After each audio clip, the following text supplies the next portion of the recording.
going to move into the opening statement phase of the trial. As I instructed the jury before we broke for lunch, what the attorneys say in this trial is not evidence. So the opening statements that you are about to hear will not be evidence, rather they will be an outline of what the attorneys expect the evidence to show, to kind of give you a roadmap for the trial then as the evidence begins.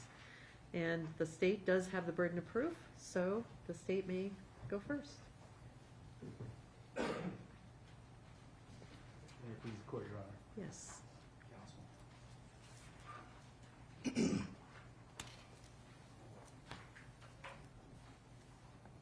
First, ladies and gentlemen, let me thank you for your jury service. The system just doesn't work unless good people like you will sit in judgment of important cases like this. Thank you very much. Also, we heard during voir dire that some people suffered losses in their family, and we just want to offer our sincere condolences for that. Ladies and gentlemen of the jury, Juul and Altria hooked a generation of Minnesota kids on e-cigarettes so they could make money.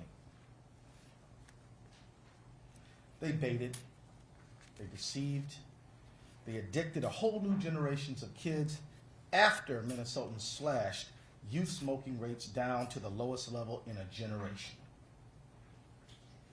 Now Big Tobacco is back with a new name but the same game. I object to the reference. Overruled. You may continue. Juul wiped out the work of our state with their slick products, their clever ads, and their attractive flavors. My name is Keith Ellison, and I serve the people of the state of Minnesota as their Attorney General. You'll hear from me, but you're also going to hear from my co-counsel today. But let me introduce you to other members of our team. I'd like you to meet Mr. James Kennedy, who's the Deputy Attorney General. I'd like you to meet Adam Welly and Eric Maloney, who are Assistant Attorneys General in my office. I don't know where they're sitting. Oh, there they are back there. Also, let me introduce you to Tara Sutton, who you'll hear from in a moment, and Mr. Munir Mugji, who you already heard from. They're from Robbins Kaplan Law Firm. And then also Joan Hoydal and Vedad Setterji, who are here from the Zimmerman Reed Law Firm. And you will see Caleb Shields running around. He's a very busy guy. He works on AV matters. Where is he? There he is, right back there. So you might see him. This document I have in my hand is a complaint. It's State of Minnesota by its Attorney General Keith Ellison versus the defendants. It's 111 pages long, and it details basically one thing: why and how Juul and Altria broke the law. It's my job as the Attorney General to protect Minnesotans, including the youngest Minnesotans, and that's my job, and it's why I'm here today. Now, you may wonder, how did Juul and Altria break the law? Minnesota law says it is illegal for tobacco companies to sell their products to kids, to minors. Also, Minnesota law also says companies cannot engage in deceptive and misleading behavior that causes its citizens harm. And that is exactly what they did. That is what they did, and today is the day we start proving it. They did it in 4 ways in particular that you'll see evidence of. First, the evidence will show that Juul styled its device like an iPhone and to be sleek and concealable, difficult for parents and teachers to detect. Second, Juul designed its products to include large amounts of nicotine, which is an addictive drug. Nicotine, you will hear, is a particularly addictive drug for minors, for children. Juul also used these salts. You're going to hear about salts in evidence. And these salts made it easier for the nicotine to be inhaled deeply into the lung, because the deeper into the lung the nicotine is inhaled, the faster the nicotine reaches the brain. And that's the nicotine buzz you may hear about. Third, Juul added flavors. And they added flavors that they knew were attractive and enticing to young people. Things like mango and mint and fruit melon. And then fourth, Juul then engaged in a marketing campaign, mostly on social media, using colorful images, fun flavors, and young models. They placed Juul in the hands of social media influencers and celebrities popular with America's young people. Now, why did Juul do that? The evidence will show to make their product cool and attractive to cool kids. Their words, not mine. And all of this behavior paved the way for Minnesota children to start becoming addicted to Juul's products. And you're going to hear about Altria, which is just another name for the tobacco company Philip Morris. Altria is the largest tobacco company in the country and the maker of Marlboro cigarettes, the most popular cigarette brand for kids. You'll hear about Altria's fear of missing out on the hottest new e-cigarette product, and that caused it to sink a cool $12.8 billion with a B, and help Juul push their products on Minnesota kids. And so together, Juul and Altria came together, and that is what led to this lawsuit today. Their joint effort to addict Minnesota kids for money. Ladies and gentlemen of the jury, you've probably seen other trials on television. Americans watch court TV, things like that. Normally those are criminal cases, and that's a very high level of proof, the highest, in fact. We are not in that kind of trial. This is a civil trial.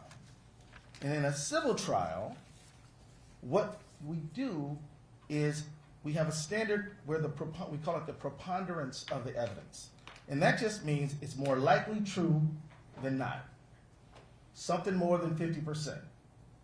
That's a much lower standard than a criminal one that you might be used to, but it's very important to understand the burden of proof in this case and how much proof there needs to be. We're asking you to find that Juul and Altria did, more likely than not, break the law of the state of Minnesota to the detriment of our kids.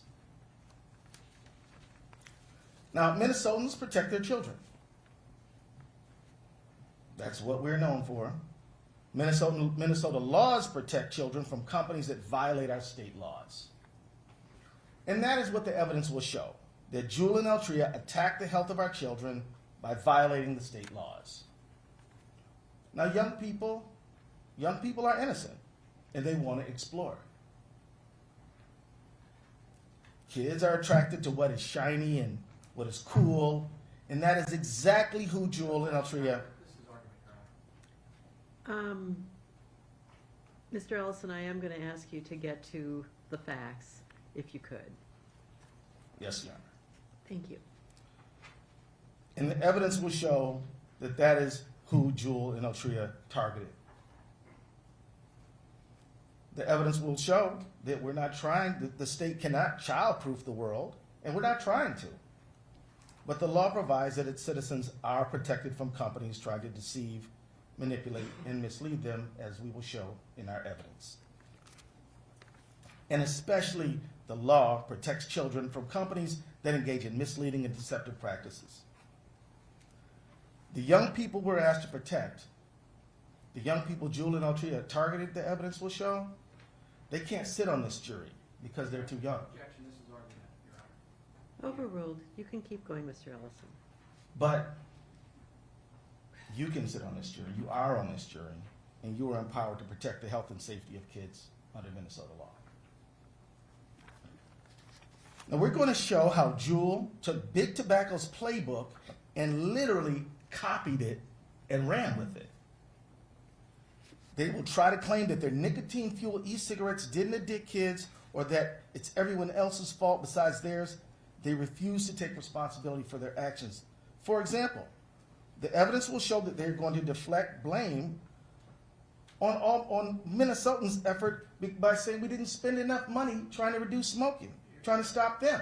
Your Honor, this is argument. Overruled. And evidence will show that they will say that they're going to say this, the evidence will show this, even though Minnesota spent more than most states on tobacco prevention. That will be in evidence. And we responded with the tools that were available to combat vaping. So that's another trick.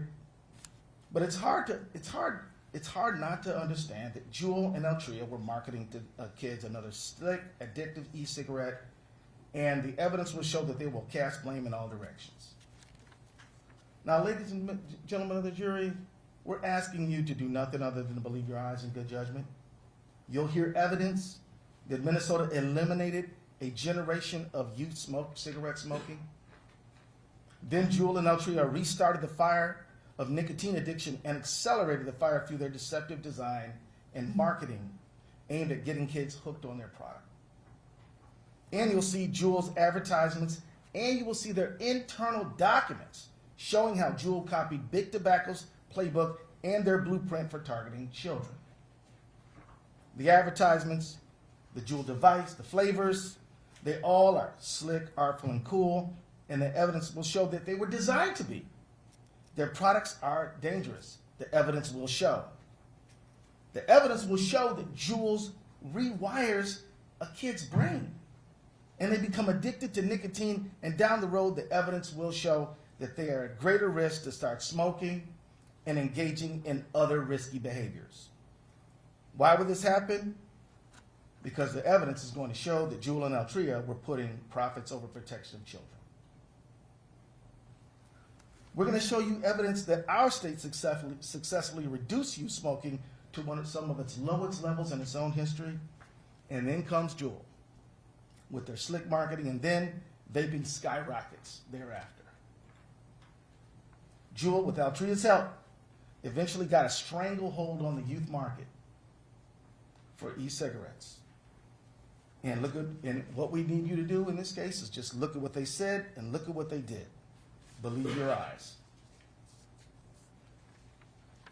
The same companies that got people hooked on tobacco and profit off tobacco are now saying they're getting people off tobacco?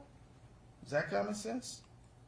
We will show you through expert and testimony that vaping makes people more likely to smoke, alters brain chemistry, and that these defendants' predatory marketing towards children addicted a new generation of smokers.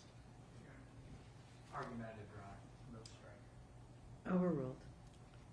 And when you hear them say that the state didn't do enough, and that's evidence that we expect to see, they're basically blaming a firefighter for not putting out the fire fast enough that the arsonist started. So now I'm about to take my seat, ladies and gentlemen. I'm done with my part of the opening, and I'm going to call up Ms. Tara Sutton, who's going to tell you more about what the evidence is going to show. But remember that Juul and Altria will do everything they can to lead you down rabbit holes, confuse you, muddy the waters. I object, Your Honor. The motion to make. I will sustain the objection to that last statement. Mr. Ellison, you may. I would ask that the jury be instructed to disregard that last comment. And the jury will disregard the last comment. Mr. Ellison, you may proceed. But as I take my seat, keep your eyes on the evidence that you'll see from that witness stand, because you can trust your eyes. Thank you. All right, thank you, Mr. Ellison. And Ms. Sutton? May it please the court. Counsel.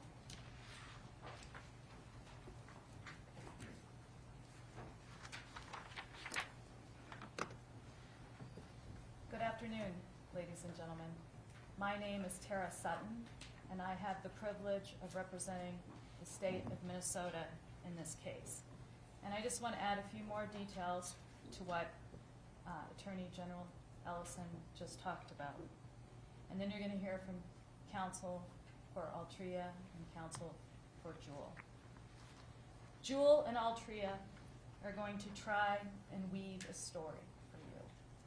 They're going to tell you it's a complicated story. They'll tell you it's a story about companies trying to reduce harm by selling e-cigarettes as an alternative to smoking. But this is really a simple case. You will hear evidence that Juul built a multi-billion-dollar business by marketing to children.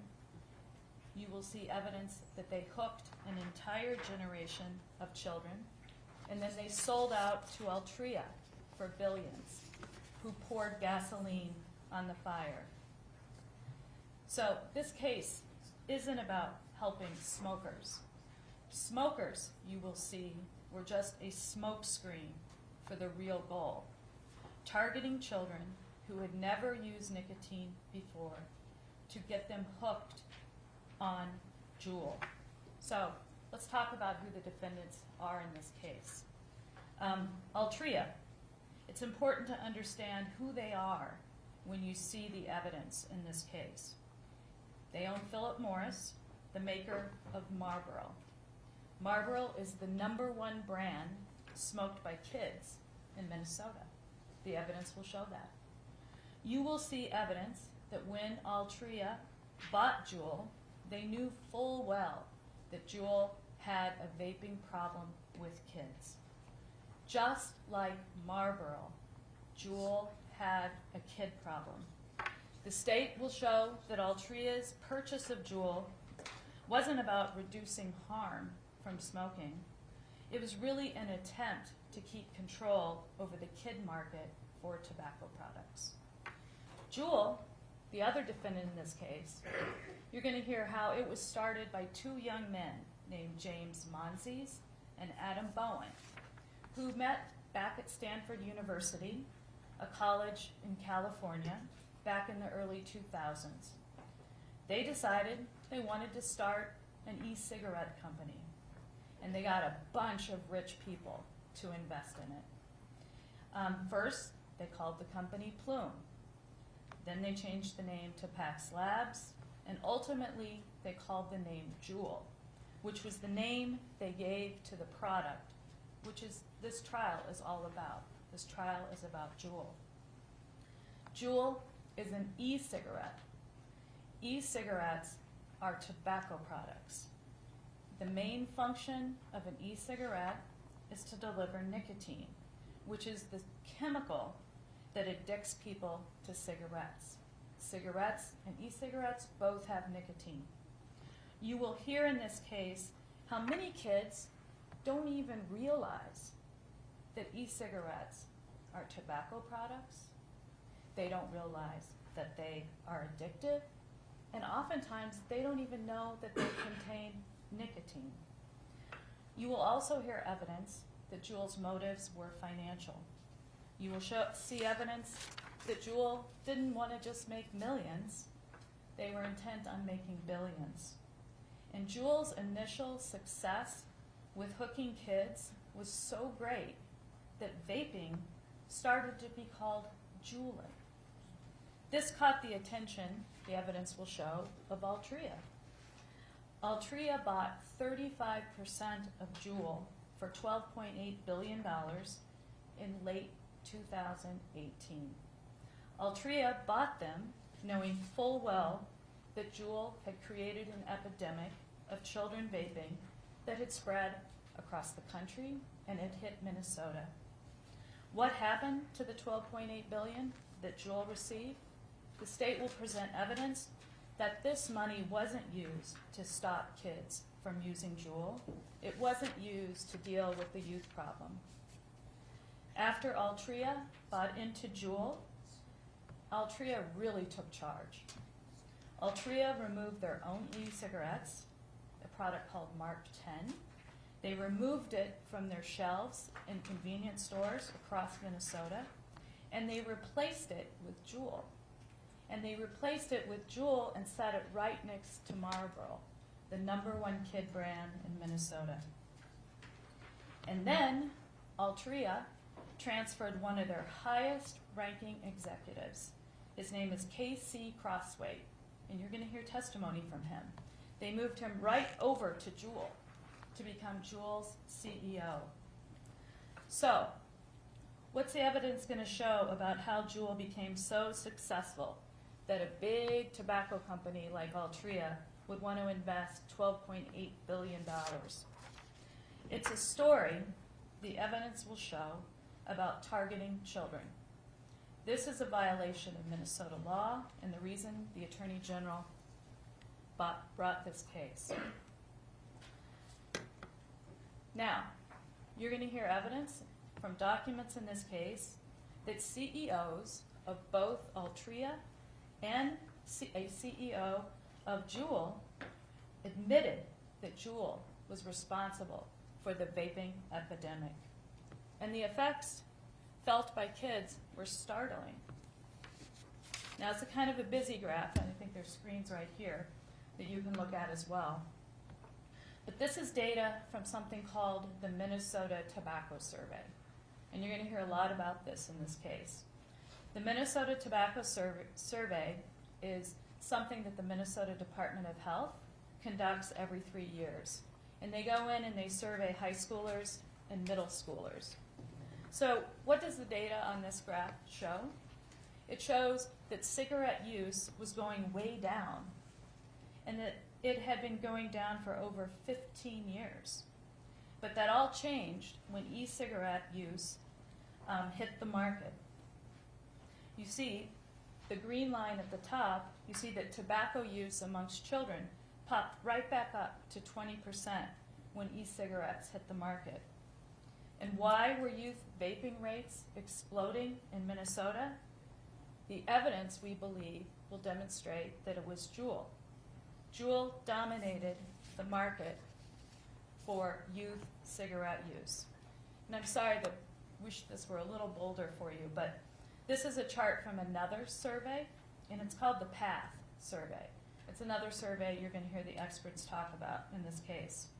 And it's a survey done every year by the National Institute of Health and by the FDA.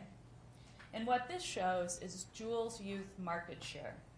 Now, you're going to hear evidence that Juul sales took off like a storm in Minnesota in 2017.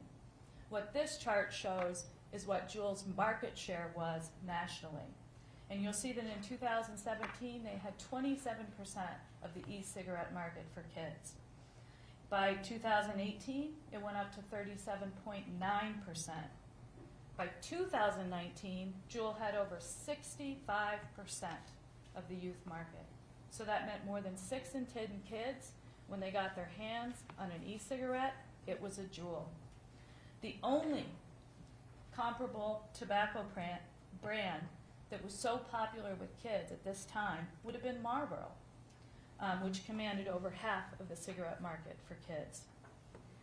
Now, the experts are going to tell you that 9 out of 10 users of tobacco products start before the age of 18. They start when they're kids. So, in other words, if you're going to get hooked on nicotine, you most likely are going to start when you are a kid. This was true with Juul. The evidence will demonstrate that Juul's market was not adults, it was children. And this is a slide, again, using PATH survey data that we just were talking about. And again, we're going to be talking a lot about a fair number of surveys. But this is a survey which compares Juul use among children, and that's the blue column, and it compares it to adults, and that's the orange column. And so if you look in 2017, it's kids that are using Juul, it's not adults.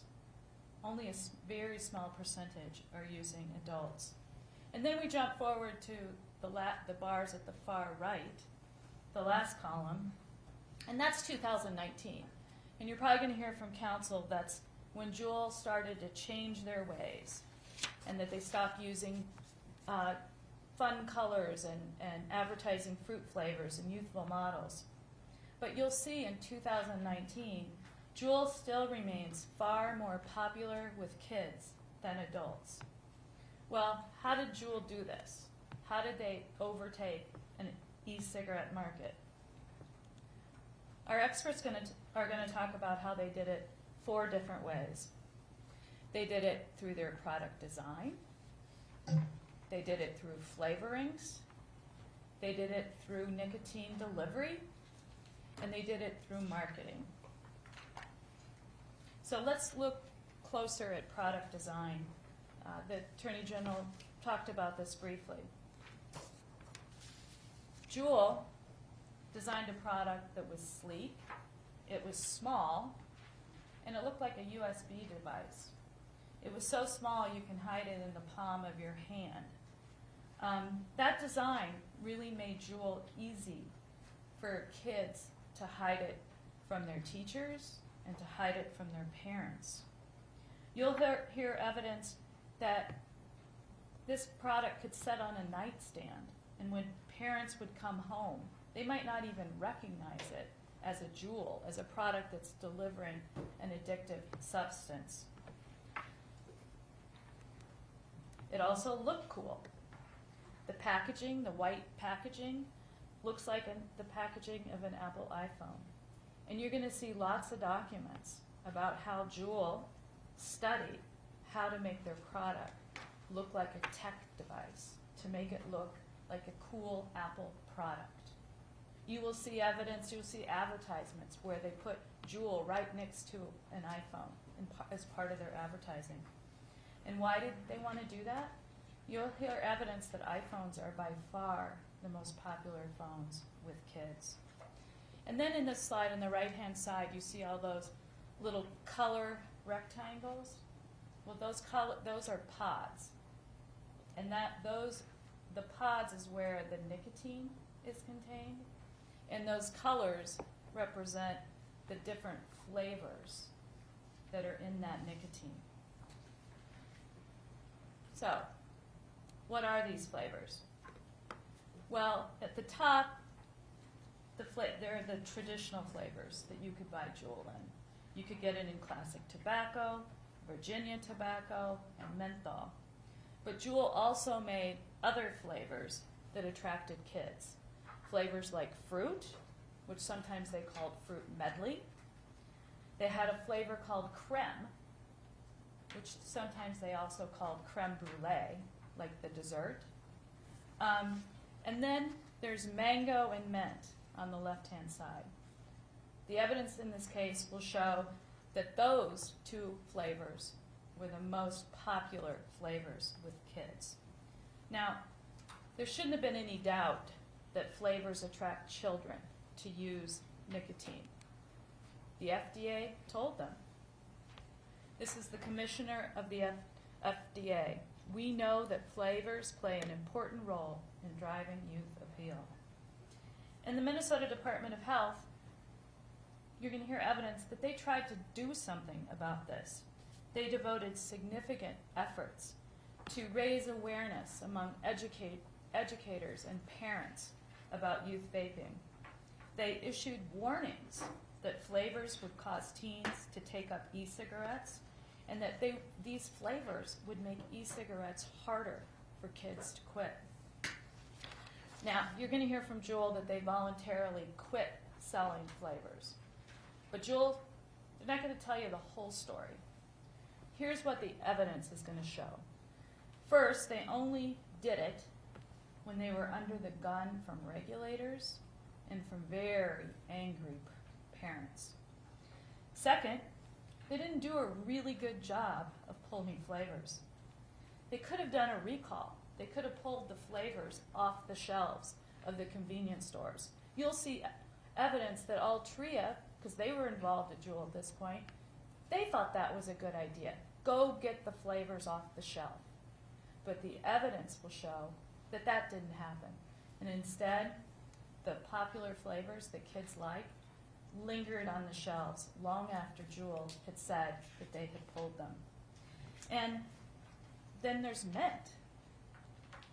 Mint, they waited a year after they pulled fruit and mango. They waited a year after that to pull mint from the market.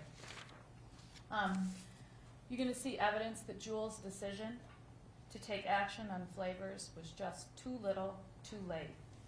By the time Juul did something on flavors, thousands of children were addicted to Juul, and to e-cigarettes. Let's go to the third thing that I talked about. And that is the nicotine delivery. And that's a really, really important part of this story. We will show that Juul manipulated nicotine to make it easier for young children to become addicted. And how did they do that? You're going to hear in this courtroom from Dr. Richard Hurt. Dr. Richard Hurt is a physician at Mayo. He is an expert in nicotine dependence.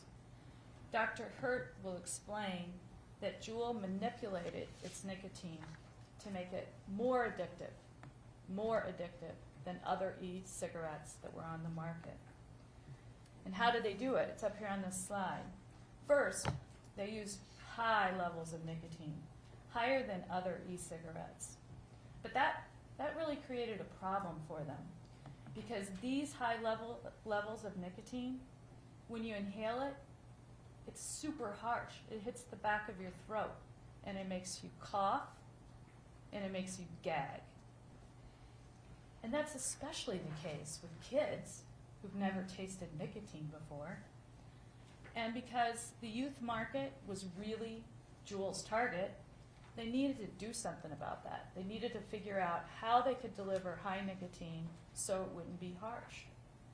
So what did they come up with? What was their fix? You're going to hear a lot of evidence about how Juul added a salt to the nicotine. And the salt was called benzoic acid. And why did they add a salt? Dr. Hurt will testify that they did that, and their own documents show that they did that in order to take the harshness away. They did it to make it smooth, to make the aerosol smooth. And when you make it smooth, it doesn't just hit the back of your throat and you start coughing. It goes deep down into your lungs. And when it goes deep into your lungs, it goes immediately to your brain. And your brain feels the rewarding and pleasurable effects of nicotine. It was this spike in nicotine to the brain that made Juul especially addictive. And Juul was really basically the first company, e-cigarette company, to figure out that salts made it easier to deliver high levels of nicotine. And you're going to hear one of the secrets of why Juul became so popular and so successful with kids. And you're also going to hear evidence that this formulation is something that other e-cigarette manufacturers started to copy later on. The Minnesota Department of Health, they figured out this problem. They knew the problem Juul was creating. In 2018, they sent out a health advisory warning Minnesotans that companies like Juul were using nicotine salts, and they used the words Juul, to allow nicotine to be more effectively absorbed into the body by Minnesota youth in very high levels. So this is a real double whammy for Minnesota kids, because youth are especially vulnerable to nicotine and its addictive effects, because kids' brains aren't fully developed. They don't fully develop until they're in their early 20s. And you will hear that the FDA specifically warned e-cigarette companies about that. And then the Minnesota Department of Health, they sent out another health advisory, specifically pointing out the problem. No nicotine is safe for adolescents. No level of nicotine is safe. As the Minnesota Department of Health says, nicotine exposure puts youth at risk for lasting deficits in attention, learning, and memory, and may increase their susceptibility to addiction to other substances. Now you're going to hear from Dr. Griffiths, Dr. Ann Griffiths. She's a pediatric pulmonologist on the front lines of e-cigarette injuries. She works over at the Minneapolis Children's Hospital. And she and Dr. Hurt from the Mayo are going to tell you that everything that the Minnesota Department of Health is saying here is true. When children are exposed to nicotine, at an early age, before their brains are fully developed, they have an increased risk for starting smoking. They have an increased risk for mood disorders and lots of other bad things, things that affect their abilities in school. And now we turn to the fourth part of Juul's success with creating a youth epidemic. And this is about how Juul supplied and marketed its product. Juul made its product so it was sold virtually everywhere. And it was sold primarily in convenience stores. And you're going to hear from another expert in this case, Dr. Ribisel, and that's the first expert you're going to hear from. He'll be the first person the state calls. He's a professor at the University of North Carolina, and he has been studying this issue for over 25 years. He's been trying to help communities and government leaders figure out how to stop sale of tobacco products to kids. You will see through Juul's documents and the state's experts that Juul was supplied to over 2,000 retailers throughout Minnesota. And where was Juul placed in these stores? Well, here's a photo that Juul provided to us. And it's a photo of a holiday store in Mankato. And you'll see that Juul put their products, they illuminated them. And they used that white headers, really trying to mimic Apple. You know how Apple products are all packaged in white. And you'll see that I can't focus in on this yet, but there are mint flavors on those and other flavors on those shelves. And then Altria got in the picture, and they started helping Juul place products in convenience stores. And this is what I referred to you earlier. Altria took down their e-cigarette and replaced it with Juul. And then on the right-hand side, they put it next to Marlboro. And you're going to hear about why this is important, because Marlboro is the #1 brand in Minnesota. They had the best placement in a convenience store. They put it back on what's called this power wall. And the reason it's called the power wall is because it's the wall that's most attractive to consumers. And they put Juul right next to this. Altria was really heavily involved in Juul's marketing and sales in Minnesota. And this activity happened mostly in 2019. They helped do sales calls to these stores. They helped place the product, because you're going to hear Juul was having a real hard time keeping their product in stock. They had lots of gaps. And Altria came in to help close those gaps to make sure the shelves were full. They also put coupons for Juul in Marlboro packs. Altria sent emails and direct mail to thousands of their Marlboro customers. Thousands of those emails and direct mails went to Minnesota. And some of those ads pushed flavors. But why does this matter? Well, why does Altria's involvement matter? The evidence will show that Juul's sales reached their highest peak in 2019. And that's when Altria was helping them. Juul did more than make it easy for kids to buy. They extensively marketed Juul on social media and youth-oriented magazines and websites. The medical studies and literature showed them exactly what types of marketing would attract children to their product. So they had a choice. They could take the high road. They could have taken the high road and marketed Juul in a way that didn't attract children. But what the evidence is going to show is they chose darkness.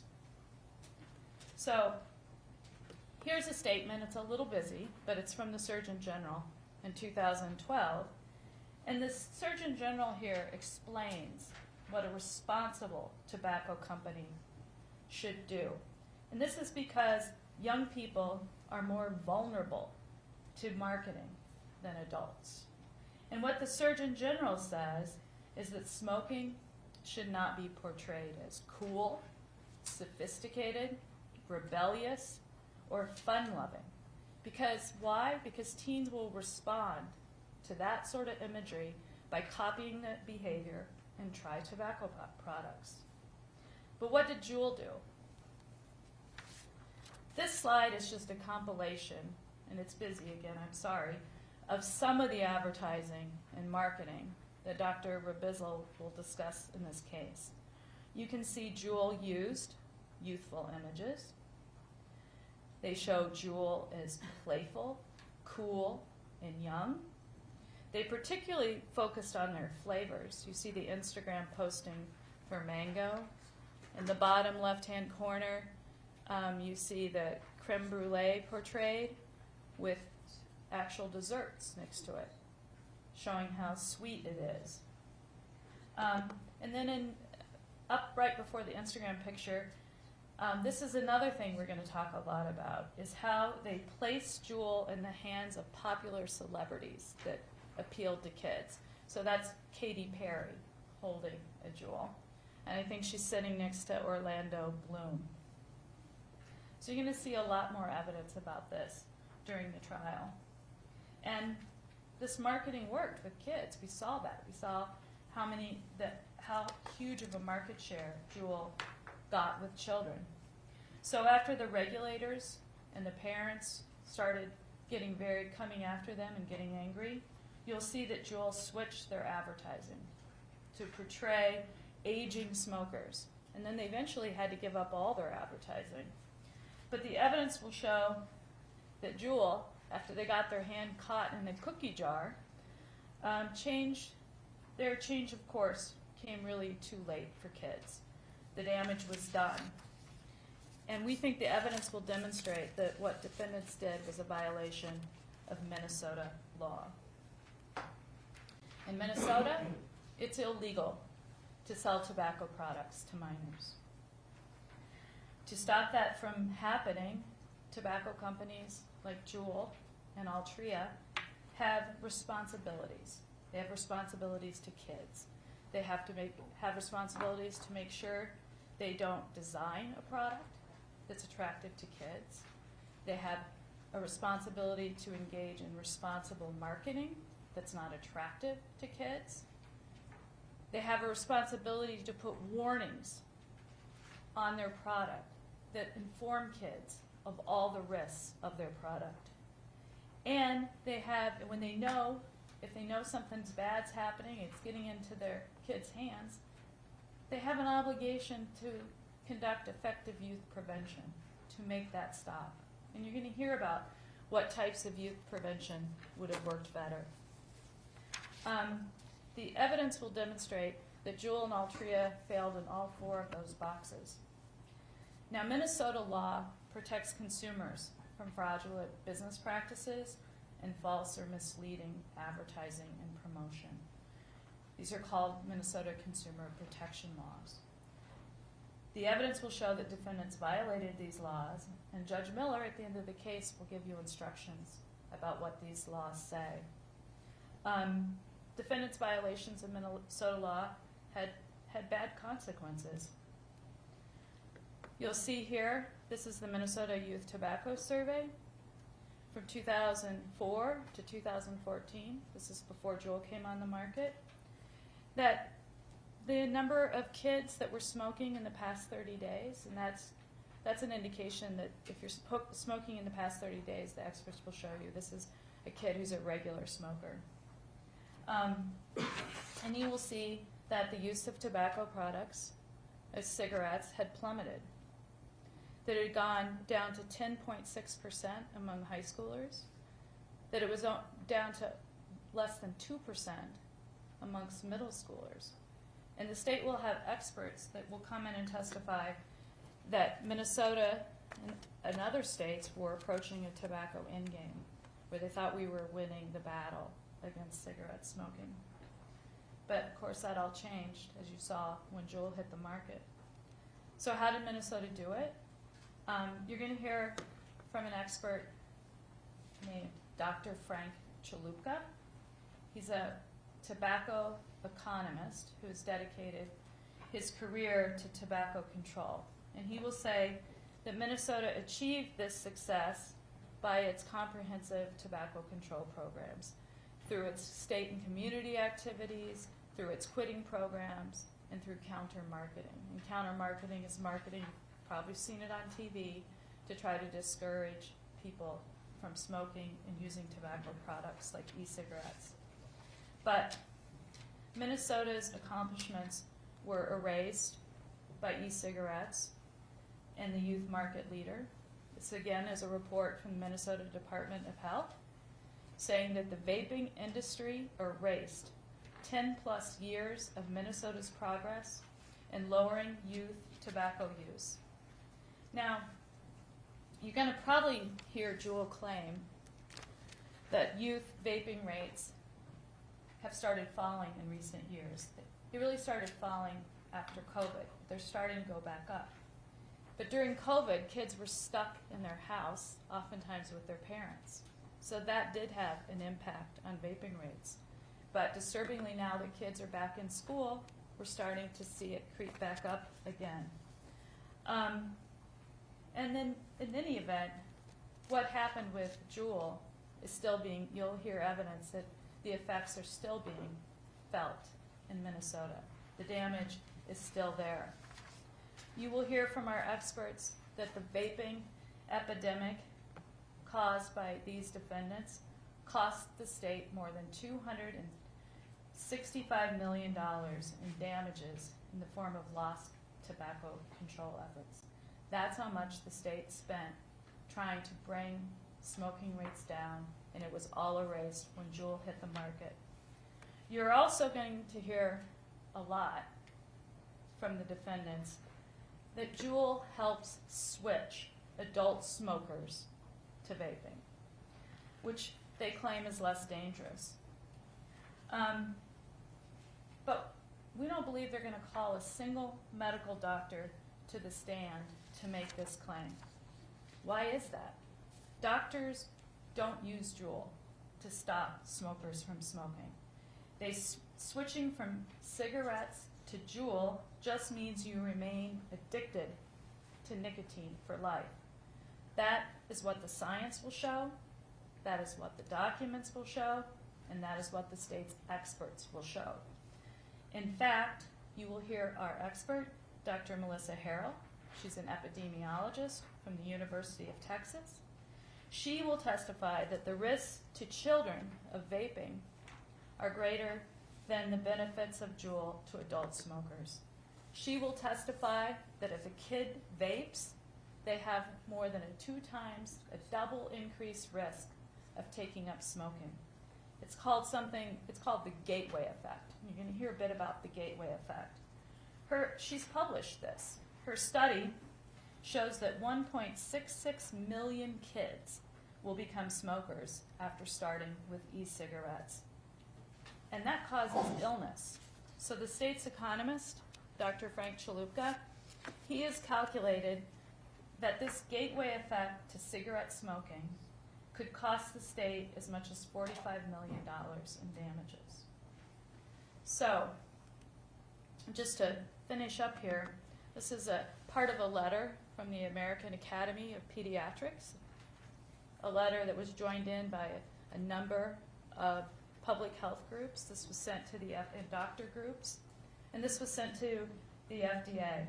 And they told the FDA that Juul's products were largely responsible for the extraordinary growth in youth e-cigarette use, an epidemic which continues to this day with no measurable public health benefit.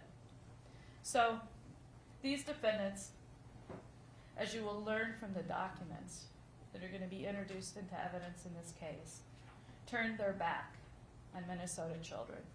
They will seek to blame others for their actions. They will seek to blame the state for their violations of Minnesota law. But that is what this case is about, ladies and gentlemen.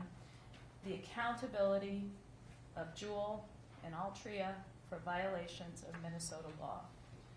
This case is about the illegal conduct of defendants in selling an addictive product that was targeted to kids and using deception and unlawful practices to do it. At the end of the evidence, we will ask you to return a verdict based on that evidence and the instructions that Judge Miller will provide to you. And thank you very much for your time and patience. Thank you, Ms. Sutton.